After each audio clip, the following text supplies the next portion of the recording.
Hi friends, welcome back to my YouTube channel. ഞാൻ ഇന്ന് ഉണ്ടാക്കാൻ ഒരു എഗ് റോസ്റ്റ് ആണ്. അതിനായിട്ട് ഞാൻ എടുത്തിട്ടുള്ളത് 4 മീഡിയം ഓണിയൻ ആണ്. പിന്നെ എടുത്തത് 4 എഗ്ഗ്. നമുക്ക് എഗ്ഗിൻ്റെ എണ്ണം വേണമെങ്കിൽ കൂട്ടാം. ഞാനിപ്പോൾ ഇവിടെ 4 എഗ്ഗാണ് എടുത്തിരിക്കുന്നത്. 2 ടൊമാറ്റോ ചെറുതായി കട്ട് ചെയ്തത്. പിന്നെ ഇതൊരു മിക്സാണ്. ഇത് നമ്മൾ എഗ് കറി ഉണ്ടാക്കുമ്പോൾ ആഡ് ചെയ്യാനുള്ളൊരു മസാലയാണ്. അപ്പോൾ ഞാൻ ഇതിലേക്ക് എടുത്തിരിക്കുന്നത് മല്ലിപ്പൊടി 2 table spoon, chilli powder 1.5 table spoon, garam masala 1 teaspoon, turmeric 1/4 ടീസ്പൂണാണ്. അപ്പോൾ ഇതെല്ലാം കൂടി എടുത്തിട്ട് മിക്സ് ചെയ്ത് വെച്ചാണ്, കുറച്ച് വെള്ളം ആഡ് ചെയ്തിട്ട്. പിന്നെ ഇത് ജിഞ്ചർ ഗാർലിക് പേസ്റ്റാണ് 1 ടേബിൾ സ്പൂൺ. പിന്നെ നമുക്ക് വേണ്ടത് കറി ലീവ്സ് ആണ്. പിന്നെ 2 ഗ്രീൻ ചില്ലിയും. അപ്പോൾ ഇത്ര നമുക്ക് ആവശ്യമായിട്ടുള്ളൂ. ഇതവിടെ ഞാൻ ഒരു പാൻ വെച്ചിട്ട് നമുക്ക് അതിലേക്ക് ഓയിൽ ആഡ് ചെയ്ത് കൊടുക്കാം. ഈ എണ്ണ ചൂടായി വരും, നമുക്ക് അതിലേക്ക് ഓണിയൻ ആഡ് ചെയ്ത് കൊടുക്കാം.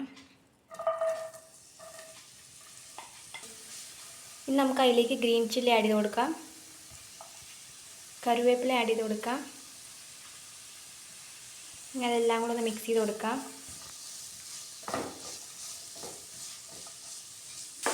ഇനി നമുക്കിതിലേക്ക് ആവശ്യമുള്ള സാൾട്ട് ആഡ് ചെയ്ത് കൊടുക്കാം.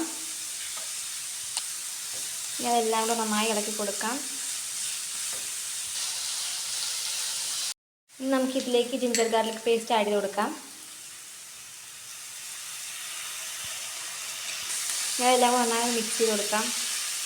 ഇതിൽ ജിഞ്ചർ ഗാർലിക് പേസ്റ്റിൻ്റെ ഒരു പച്ചമണമൊക്കെ മാറി വരുമ്പോൾ നമുക്ക് നമ്മുടെ മസാല ആഡ് ചെയ്ത് കൊടുക്കാം. ഇനി നമുക്കിതിലേക്ക് മസാല ആഡ് ചെയ്ത് കൊടുക്കാം.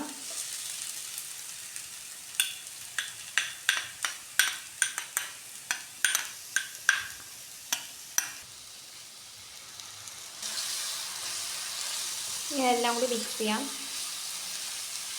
നമ്മുടെ ഈ മസാലയിൽ പച്ചമണമൊക്കെ മാറി വരുമ്പോൾ നമുക്കിതിലേക്ക് ടൊമാറ്റോ ആഡ് ചെയ്യാം.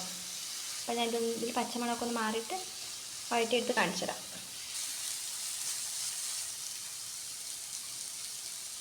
ടൊമാറ്റോ ആഡ് ചെയ്ത് കൊടുക്കാം.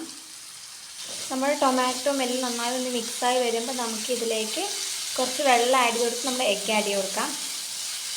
ഇതൊന്ന് മിക്സായി വന്നിട്ട് ഞാൻ കാണിച്ചു തരാം. ഇവിടെ എല്ലാം മിക്സായി വന്നിട്ട് നമുക്കിതിലേക്ക് വെള്ളം ആഡ് ചെയ്ത് കൊടുക്കാം. ഇനി എല്ലാം കൂടെ നന്നായി മിക്സ് ചെയ്ത് കൊടുക്കാം. ഈ സമയത്ത് നമുക്ക് ഉപ്പൊക്കെ കുറവാണെന്നുണ്ടെങ്കിൽ നമുക്ക് കുറച്ച് ഉപ്പൊക്കെ ആഡ് ചെയ്ത് കൊടുക്കാം. എന്നിട്ട് നമ്മുടെ എഗ്ഗ് നമുക്ക് ആഡ് ചെയ്ത് കൊടുക്കാം. നമ്മുടെ എഗ്ഗ് ആഡ് ചെയ്ത് കൊടുക്കാം.